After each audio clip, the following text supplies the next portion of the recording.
क्योंकि नोज़ की लाइनिंग और साइनस की लाइनिंग कंटिन्यूएशन में है, तो इसका असर साइनस पे भी पड़ता है। जब ये इन्फेक्शन नोज़ में लिमिटेड ना रह के साइनस में चला जाए, तो इसको साइनोसाइटिस कहते हैं। हेलो एंड नमस्ते इंडिया, मैं शालिनी चंगेरा कैनन फाउंडेशन से एक बार फिर से हाजिर हूँ इसी दुआ के साथ कि फिट रहे इंडिया ताकि हिट बने India. Keeping this hope alive, let's welcome doctor हरू छाबड़ा हांडा, who's a director in ENT, head and neck surgery, working in Vedanta Medicity, Gurgaon. Let me update my audience कि Dr. Chhabra holds a rich experience of more than 32 years, which is not small. So Dr. Chhabra, बहुत बहुत स्वागत है आपका। Thank you. Doctor Chhabra, आज हम live हैं और व्यूअर्स हमें देख रहे हैं और आज हम एक बहुत आम बीमारी को डिस्कस करने जा रहे हैं। आम भी है लेकिन कई बार वो गंभीर बीमारी भी बन जाती है, जिसका नाम है साइनस या साइनसाइटिस। तो सबसे पहला सवाल हमारे व्यूअर्स की तरफ से यही आता है कि साइनस क्या होता है? एक्चुअली साइनस हमारे नाक के इर्द गिर्द कुछ कैविटीज़ हैं, एयर फिल्ड कैविटीज़ बोलते हैं। इसमें हवा भरी होती है। ये एक नॉर्मल एनाटमी का स्ट्रक्चर है ना, जो हेल्प करता है हमारी साउंड को रेजोनेंस देने के लिए, स्कल को हल्का बनाने के लिए। और इसमें वही लाइनिंग है जो नोज़ की लाइनिंग है, और इसकी जो इन्फेक्शन होती है, जब इसमें सूजन आती है, उसको हम साइनोसाइटिस बोलते हैं। साइनस नॉर्मल स्ट्रक्चर है, सब में होता है। जब इसमें इन्फेक्शन आता है तो इसको साइनोसाइटिस बोलते हैं। ओके डॉक्टर अरुण, जैसे कि हम नॉर्मल बात कर रहे हैं कि आजकल में कोल्ड कफ जो चीज़ें होती है, हेडेक होता है, क्या ये भी एक रीज़न होता है कि हम साइनस की तरफ इसी से बढ़ते हैं? देखो, हमारा नोज़ एक्सपोज्ड है बाहर के एनवायरनमेंट से, चाहे वो वायरस हो, बैक्टीरिया हो, एलर्जी के डस्ट पार्टिकल्स हो, तो नोज़ में सबसे पहले असर आता है। क्योंकि नोज़ की लाइनिंग और साइनस की लाइनिंग कंटिन्यूएशन में है, तो इसका असर साइनस पे भी पड़ता है। जब ये इन्फेक्शन नोज़ में लिमिटेड ना रह के साइनस में चला जाए, तो इसको साइनोसाइटिस कहते हैं। तो ये बैक्टीरियल भी हो सकता है, बैक्टीरिया की वजह से। वायरल शुरू में यूजुअली नोज़ तक लिमिटेड रहता है, पर अगर इसमें सेकेंडरी इन्फेक्शन आ जाए तो ये साइनस की इन्फेक्शन भी बना सकता है। इवन एलर्जी में भी जब पॉलिप्स बन जाते हैं नाक में, तो ये नाक की लाइनिंग और साइनस की लाइनिंग दोनों को इफ़ेक्ट करके इसमें स्वेलिंग पैदा करके नाक, जो साइनस की नॉर्मल साइनस की ओपनिंग्स होती हैं, वो नोज़ में खुलती हैं। जब इनमें ब्लॉकेज आ जाता है तो साइनस में जो फ्लूइड इकट्ठा हो जाता है या फिर उसमें इन्फेक्शन बन जाती है, उस फ्लूइड में सेकेंडरी बैक्टीरियल या फंगल इन्फेक्शन होती है, तो वो फिर आगे जाके साइनस के सारे लक्षण पैदा करता है, साइनोसाइटिस के सारे लक्षण पैदा करता है। ओके डॉक्टर छाबड़ा, आपने से बताया, बट हमारी जनता ये भी जानना चाहती है बिकॉज शुरुआती कुछ लक्षण आते हैं बॉडी में, वो हम आइडेंटिफाई नहीं कर, हम सोचते हैं एक नॉर्मल कोल्ड है या हेडेक हो रहा है हमें, तो हम घर पे ही ट्रीट करते रहते हैं इस चीज़ को। तो हम कैसे आइडेंटिफाई करें, क्या लक्षणों को नोट करें कि भाई this is something else and we need to rush a doctor like you? देखो, साइनस इन्फेक्शन में दो तरह से हम लोग इसको करते हैं ड्यूरेशन वाइज। जैसे कि एक्यूट है तो वो कुछ दिन चलेगा, फिर ठीक हो जाएगा। लेकिन क्रॉनिक साइनोसाइटिस, जब ये बीमारी 3 महीने तक इसकी प्रॉब्लम ठीक ना हो। साइनस में क्या होता है कि नाक बंद रहेगा, नाक से बलगम आएगी, बलगम का कलर गंदा ग्रीनिश या थिक येलोइश या बहुत गाढ़ा सा हो सकता है, ग्लू लाइक। और ये नाक से आगे से निकल सकता है, ये नाक के पीछे, पोस्ट नेजल ड्रिप जिसको बोलते हैं, कि आपको लगता है कि नाक के पीछे कुछ बलगम गिर रहा है, जो गले में जाके इरिटेशन करता है। तो हमारा गले में खांसी, बलगम, खराश ये रहती है। और क्योंकि साइनस में बलगम भर जाता है, तो इसकी वजह से हेडेक भी हो सकता है, और कई बार ये हेडेक काफ़ी सिवियर होता है। और कॉम्प्लिकेशन हो जाए तो ये साइनस की बीमारी, क्योंकि ब्रेन बिल्कुल पास है और आइज़ बिल्कुल पास हैं, तो इनका असर आँख पे या ब्रेन पे भी दिखने को मिलता है, अगर इसका इलाज सही समय पे नहीं किया गया। Okay, very good. So doctor Chhabra, next question comes कि आपने सिम्टम्स तो बता दिए कि क्या होते हैं, कि ये लक्षण है, ये सिम्टम्स है, बट अगर हम बात करें कारण या कॉजेस, वो क्या होते हैं? कारण देखो, शुरू में आपका ज़ुकाम हुआ, आपने उसको अच्छे से ट्रीट नहीं किया, और उसकी इन्फेक्शन नाक में चली गई, या किसी कारणवश जो साइनस की ओपनिंग है वो ब्लॉक हो गई इन्फ्लेमेशन से और वो बंद ही रह गई, तो नाक के अंदर जो फ्लूइड, तो सिक्रीशंस तो बनती है, नाक में मिकोजल ग्लैंड्स होते हैं जो सिक्रीशन क्रिएट करते हैं, तो वो सिक्रीशन इकट्ठी हो गई लेकिन उसको बाहर निकलने का रास्ता नहीं मिला और वो उसमें फिर सेकेंडरी इन्फेक्शन हो गया। या कई बार हमारी बॉडी में नाक की हड्डी ही टेढ़ी होती है या नाक का एनाटमी ही ऐसा है कि वो बहुत ब्लॉकेज करता है, तो ब्लॉकेज फिर जल्दी से साइनस पे असर करती है। या जैसे एयरप्लेन पे ट्रैवल किया, अंडर वाटर, जिसको बैरो ट्रॉमा बोलते हैं बिकॉज ऑफ प्रेशर डिफरेंस, उसमें भी ओपनिंग्स ब्लॉक हो जाती हैं जिससे ये फिर आगे चल के साइनस बन सकता है। या बॉडी की इम्यूनिटी इतनी अच्छी नहीं है कि बॉडी अपने इन्फेक्शन से लड़ सके, तो वो थोड़ी सी इन्फेक्शन भी साइनस में रह सकती है। दांतों से काफ़ी अच्छा, मतलब बिल्कुल पास हैं दांतों की जो रूट्स हैं कुछ दांत की, वो साइनस में जाती हैं और वहाँ से दांत से भी इन्फेक्शन साइनस में जा सकता है। या आपने डेंटल ट्रीटमेंट करवाई, रूट कैनाल कराया, उसका इफ़ेक्ट अंदर साइनस के डेप्थ तक चला गया और वो वहाँ पे जाके इन्फेक्शन बन जाए, या चोट लगी ट्रॉमा की वजह से।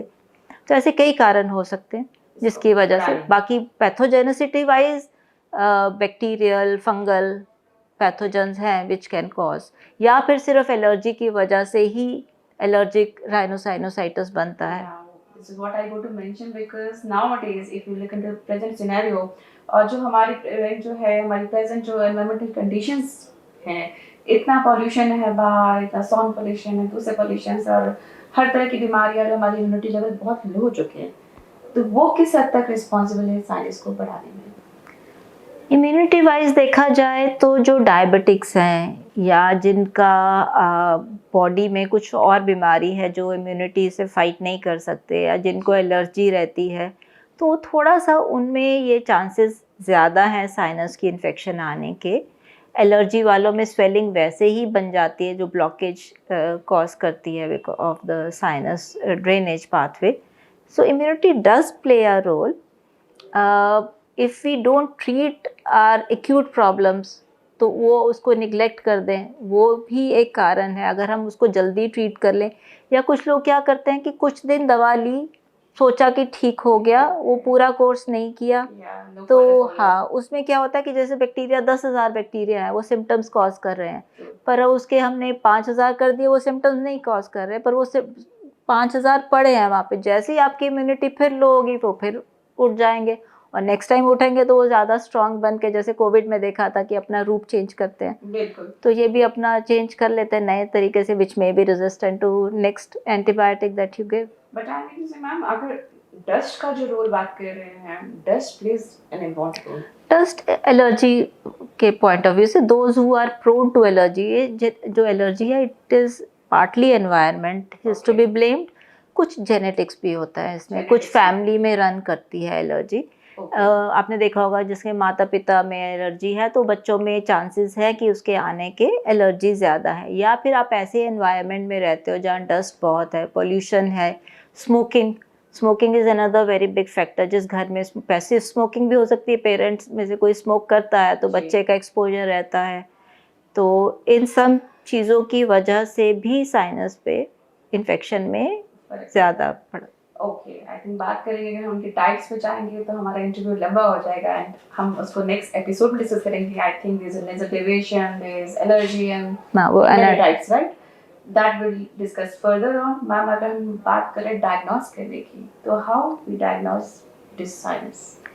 यूजुअली जब फर्स्ट टाइम पेशेंट हमारे पास आता है तो हम क्लिनिकल हिस्ट्री लेके, हमें शक होता है कि हाँ इसको साइनस हो सकता है। जैसे उसका नाक बंद रहता है, बलगम आ रही है, बलगम की जो टाइप है वो बहुत अच्छा नहीं है, ऐसा लगता है कि जैसे उसमें पस है या बहुत, हाँ, और हेडेक हो सकता है इनमें। जैसे हमें डाउट हो तो हम शुरू में यूजुअली इनको मेडिकली ट्रीट करते हैं on the basis of suspicion कि हाँ इनको साइनस है, और इसमें लंबे समय तक एंटीबायोटिक देना पड़ता है, या कई बार नाक में स्प्रे, स्टीरॉयड स्प्रेज भी देते हैं कुछ केसेस में जब हमें लगता है कि साइनस ब्लॉक है। या हम नेज़ल एंडोस्कोपी करके देखते हैं कि अंदर हमें नाक में देख के ये पता चला कि हाँ इसमें कंजेशन है या अंदर पस है या पॉलिप्स बन गए हैं, तो एक तो हिस्ट्री हो गया, दूसरा एग्जामिनेशन हो गया जिसमें नेज़ल एंडोस्कोपी एक इम्पॉर्टेंट पार्ट है। इन दोनों चीज़ों से जब हमें डाउट होता है कि हाँ ये साइनस है, तो हम पहले एम्पिरिकल ट्रीटमेंट देते हैं 2-3 हफ्ता, और फिर 2-3 हफ्ते के बाद हम सीटी स्कैन करवाते हैं, क्योंकि कईयों का सिंपल कोल्ड है वो हफ्ते 2 हफ्ते में ठीक हो जाता है। अगर हम शुरू में ही इनका सीटी कराएं, तो जैसे कोई ज़ुकाम के साथ हमारे पास आया तो हम उसमें सीटी कराएंगे तो सबका ही साइनस में कुछ ना कुछ इन्फेक्शन निकलेगा। क्रॉनिक साइनस मीन्स इसको बहुत लंबे समय से प्रॉब्लम है और वो ठीक नहीं हो रहा, तो उसको हम मेडिकली ट्रीट करके देखते हैं कि कितना फ़र्क पड़ा। 2-3 हफ्ते में यूजुअली कुछ अच्छा रिस्पॉन्स आना चाहिए, पर फिर भी नहीं आता तो फिर हम सीटी कराते हैं। उसमें एग्जैक्ट हमें पता चलता है कि ये कितना है, किस किस साइनस में इन्वॉल्व है और किस तरह की प्रॉब्लम है, और फिर that helps us to decide कि what is the line of treatment that we have to take. तो मैम मतलब बात की जाए एज फैक्टर की, क्या कोई पर्टिकुलर एज होती है जो साइनस आजकल डेवलप हो रहा है, या देयर इज नो एज बार? किसी भी एज में हो सकता है, but young individuals second, third, fourth decade is more common. Okay. पर बच्चों में भी देखा जाता है। बच्चों के ट्रीटमेंट इजी होता है, जल्दी हो जाता है उसको अगर ठीक से किया जाए। पर क्रॉनिक जो केसेस हैं वो usually second, third, fourth decade, but can see in any as. Any as, okay. Ma'am अगर क्योर एंड ट्रीटमेंट की बात करते हैं तो क्या हमारे पास पॉसिबिलिटीज आज अवेलेबल है? ऑफ कोर्स इसका इलाज है, जैसे मैंने बोला, प्रॉपर मेडिकल ट्रीटमेंट जिसमें नेज़ल स्प्रे, जो यूजुअली स्टीरॉयड स्प्रेज होते हैं जिसमें कॉन्ट्रा इंडिकेशन नहीं है, वो देख लेते हैं कि इसको मतलब नुकसान तो नहीं करेगा, तो इससे काफ़ी मदद मिलती है। जो स्वेलिंग जो मैंने बताया कि साइनस की ओपनिंग जो नाक में खुलती है, वो ब्लॉक है तो वो ड्रेन नहीं होगा। तो basically what we need to provide is drainage of the sinuses, ventilation of the sinuses. अगर वो खुल जाएगी ओपनिंग तो वो अपने आप से ही सिक्रीशंस ड्रेन होनी शुरू हो जाएगी। तो स्टीरॉयड स्प्रे हमें उसमें हेल्प करते हैं। अगर हमें बैक्टीरियल लग रहा है तो उसमें हम एंटीबायोटिक देते हैं। और बाकी नेज़ल डूशिंग जैसे जल नेती है, अगर अंदर नमक डाल के पानी में, जैसे आयुर्वेदा में बताते हैं, वो हम लोग भी काफ़ी नेज़ल डूशिंग काफ़ी अपने पेशेंट्स को एडवाइस करते हैं, which is very very helpful. नाक को धोना ताकि अंदर से सारा स्वेलिंग उससे कम होती है, अंदर जो सिक्रीशंस है, पस वगैरह है, वो वॉश आउट होता रहता है। अगर इससे भी फ़ायदा नहीं हो तो then next step is surgery. Surgery में वही हम लोग ड्रेनेज एंड वेंटिलेशन दूरबीन से होता है, बाहर कोई कट नहीं आता, और साइनस की ओपनिंग सारी खोल के उसकी क्लीनिंग करते हैं। साइनस की नॉर्मल लाइनिंग जो है उसको डिस्टर्ब नहीं करते, जो डिजीज़ टिश्यू है, जो इन्फेक्टेड टिश्यू है, वो निकालते हैं, ताकि एज़ फार एज़ पॉसिबल जो उसकी एनाटमी प्रिजर्व रहे और सिर्फ इन्फेक्शन निकले और डैमेज कम हो, फ़ायदा ज़्यादा हो। Very nice. Since ma'am we are live and people are watching, our viewers are watching, what guidelines you want to give to the viewers कि हम इसको severity की तरफ ना ले जाके एक प्रिवेंशन एंड क्योर की तरफ जाए, कि हमें ये सिचुएशन ही ना आए कि हमें सर्जरी करानी पड़े। क्या आप गाइडेंस को फॉलो करें कि साइनस ना ही बढ़े? देखो, एक तो sudden change of temperature avoid करो। दूसरा, ऐसा एनवायरनमेंट जहाँ पे पोल्यूशन ज़्यादा है या स्मोकिंग है, तो अगर ऐसे है तो मजबूरी है तो मास्क पहन के जाइए। और अगर हो जाए कोल्ड कफ तो उसका सही तरीके से इलाज की, जितना डॉक्टर ने बताया उतने दिन ज़रूर दवाई ले। ऐसा नहीं कि अब ठीक हो गया तो हम दवाई बंद कर दें, वो पूरा कोर्स करना ज़रूरी है। और प्रॉब्लम हो तो फॉलो अप करें। Thank you ma'am. So viewers, आपने देखा कि डॉक्टर अरुण ने हमें कितनी यूजफुल इंफॉर्मेशन दी है साइनस के बारे में। उन्होंने बताया कोई भी बीमारी गंभीर नहीं होती, हम और आप ही इसको गंभीर बना देते हैं। अगर हम टाइम पे फॉलो अप ले, डॉक्टर्स के पास आए, तो हम इस बीमारी से बच सकते हैं। और इसके अलावा हम समय पे खाएं, अच्छा खाएं, संतुलित खाएं, एक्सरसाइज करें, और सबसे ज़्यादा ज़रूरी स्ट्रेस को दूर रखें और स्ट्रेस से दूर रहें। So viewers, keep smiling, stay connected with Camry to stay healthy. Ma'am, since the Camry team is here, anything you want to add for us? Yeah, I think you people are doing a tremendous job helping patients, helping people who cannot afford, and I think it's remarkable of your team to help these patients, which is very important. Right. Thank you, Dr. Arun, for giving your precious time Thank you. and sharing knowledge with us. Thank you. Thank you, viewers.